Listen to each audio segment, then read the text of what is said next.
வணக்கம் ஃப்ரெண்ட்ஸ். லட்சுமி அவர்கள் எழுதிய பெண்மனம், அத்தியாயம் 26. தலையை வாரிவிட்டு சுத்தமான சட்டை ஒன்றை போட்டு குழந்தை ராஜுவை அழகுபடுத்திய சந்திரா அவனை அன்புடன் அணைத்து தன் மடி மீது உட்கார வைத்து கொண்டாள். 10 நாட்களாக தாயை விட்டிருந்த ராஜு சந்திராவிடம் மிகவும் நேசம் கொண்டு சுத்தி என்று உரிமை கொண்டாட ஆரம்பித்து விட்டான்.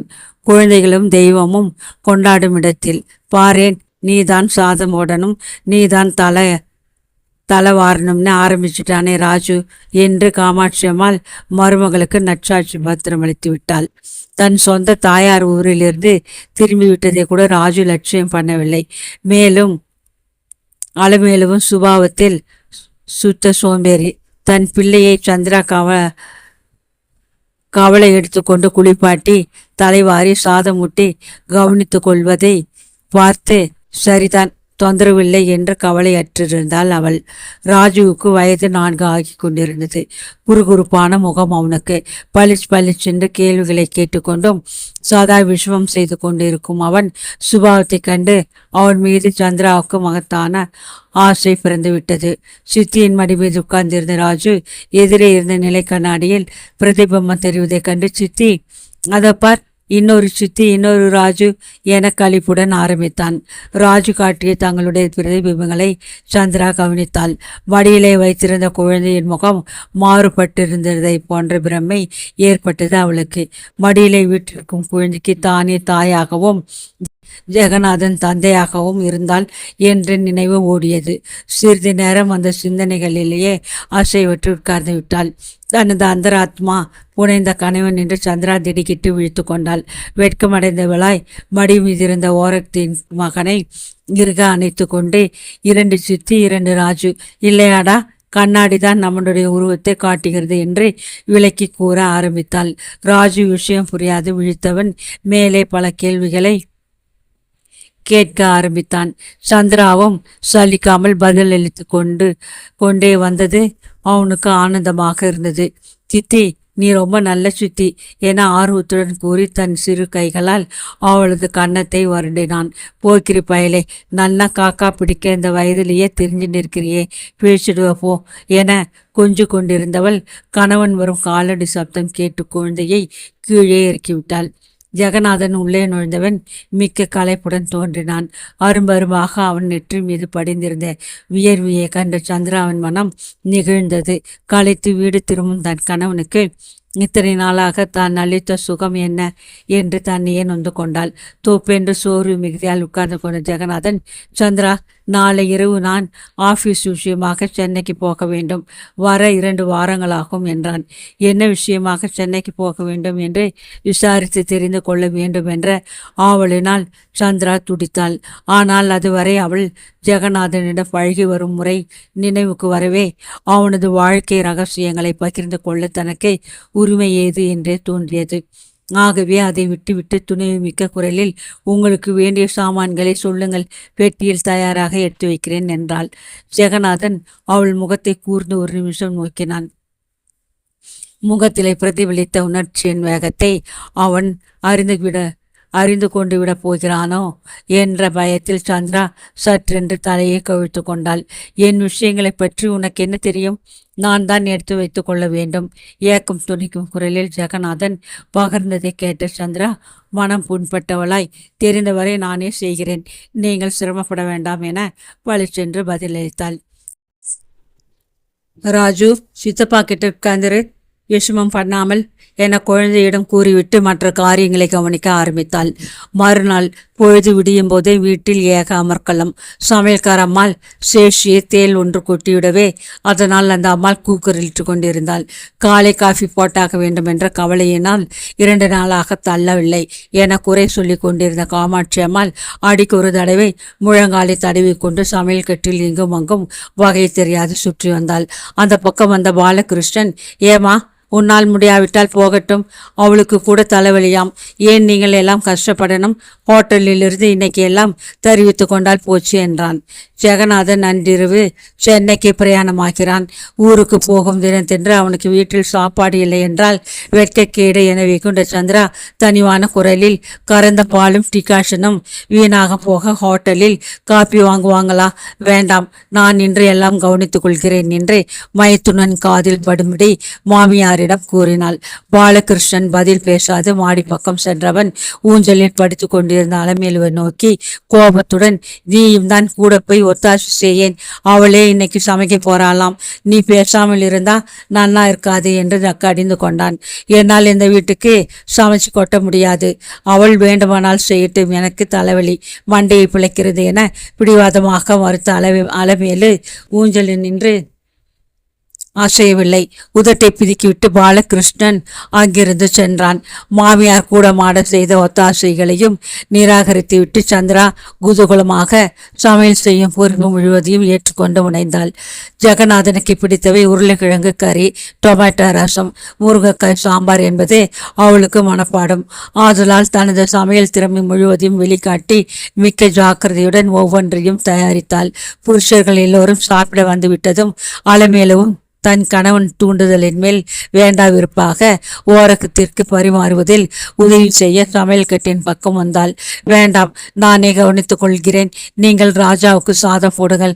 அவன் அவர்கள் எதிரில் உட்கார்ந்து சாதத்தை வாரி இறைப்பான் என்று சந்திரா உத்தரவிட்டதை கேட்ட அலமேலுக்கு கோபம் பொத்து கொண்டு வந்தது. முன்கூடத்தில் சமையல் செய்தவர்களை பரப்பி தயாராக வைத்தாள் சந்திரா. புடவை தலைப்பை இழுத்து சொருகி கொண்டு தினமும் பழகியவள் போல் மருமகள் அழகாக பரிமாறுவதை கவனித்த நாகராஜருக்கு உச்சி குளிர்ந்து விட்டது. இன்னைக்கு சேஷியை தேல் கொட்டினதும் எனக்கு தான் திகழா போயிடுது. சாப்பாடு வாயில் மண் என்ன பண்ணுகிறதுன்னு நினைச்சிட்டு இருந்தேன். நாட்டு பெண்ணுக்கு சமையல் கூட தெரியுங்கிறது இன்னைக்கு தான் புரிஞ்சுது. சமையல் ஜோரா இருக்கே என ஹாசியம் ததும புகழ்ச்சியாக கூறினார். ஆமாம் அப்பா, சந்திராமணி எல்லாத்திலும் கெட்டிக்காரி என்று தன் சுபாவப்படி சகுந்தலா சாப்பிட்டு கொண்டே உரத்த குரலில் கத்தினாள். சந்திரா நாகராஜையரை தன் மாமனார் என்பதை அறிவால் ஒழிய அவர் முன்பு தாராளமாக வந்ததில்லை. தான் அத்தனை மரியாதை வைத்திருக்கும் மாமனார் தன்னை புகழ்வதை கேட்டு சந்திரா நாணமும் மகிழ்ச்சியும் அடைந்தாள். குனிந்த தலை நிமிராது சாப்பிட்டு கொண்டிருந்த ஜெகநாதனை பார்த்து தந்தை பரிகாசமாக, உன்னைத்தானே உனக்கு கறி வேணுமானுட்டு அவள் தட்டை வச்சுட்டு நிக்கிறாளே வேணும் வேண்டாம்னு சொல்லக்கூடாதா? இத்தனை நாள் கழிச்சு உங்களுக்கு வெட்கமா வச்சிருக்கு என குஷியாக பேசினார். ஜெகநாதன் பதிலுக்கு சிரித்தானே ஒழிய ஒன்றுமே பேசவில்லை. இது சமயம்தான், ஏதாவது பேசாவிட்டால் நன்றாக இருக்காது என்று எண்ணிய பாலகிருஷ்ணனும் இன்னைக்கு ரசம் படுஜோர் என புகழ்ந்தான்.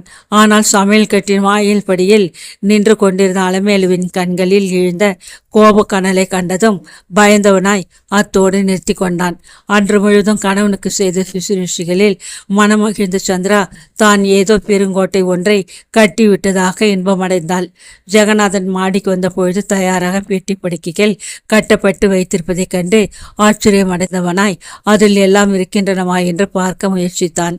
அருகில் ஓடி வந்த சந்திரா, திறந்து பார்க்க வேண்டாம், என்னை நம்புங்கள். சீப்பு, கண்ணாடி, சோப்பு வரை சகல சாமான்களும் இருக்கின்றன, கவலை வேண்டாம் என சற்று கேலியாக கூறினாள். தெட்டியை மூடிவிட்டு ஜெகநாதன் அவள் அருகில் வந்தான்.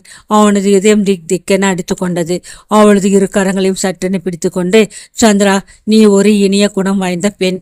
கசடனான என் கௌரவத்தை காக்க நீ எவ்வளவு கஷ்டப்படுகிறாய் என்பதை நான் உணர்வேன். உன் தூய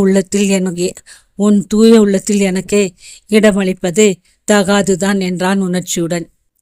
என் இதயத்தில் தாங்கள் புகுந்து பல நாளாகிவிட்டனவே என உண்மை நிலையை ஒப்புக்கொண்டு விட வேண்டுமென சந்திராவின் நெஞ்சம் ஒரு கணம் உணர்ச்சி வசத்தில் நினைத்தது. ஆனால் வார்த்தைகளுக்கு பதில் துக்கம் தொண்டையை அடைத்து கொள்ளவே அவள் சட்டென முகத்தை திருப்பிக் கொண்டு பக்கத்து அறைக்கு சென்று விட்டாள். ரயிலுக்கு போக கிளம்பிய ஜெகநாதனை சந்திரா வாயில் வரை வந்து வழி அனுப்பினாள். காரில் ஏறி கொள்ளும் முன் யாரும் பார்க்காத சமயம் ஜெகநாதன் அவள் பக்கம் திரும்பி, போய்விட்டு வரேன் சந்திரா, சமத்தாயிரு என கூறியவன் அவளது கன்னத்தை லேசாக அன்புடன் தட்டினான்.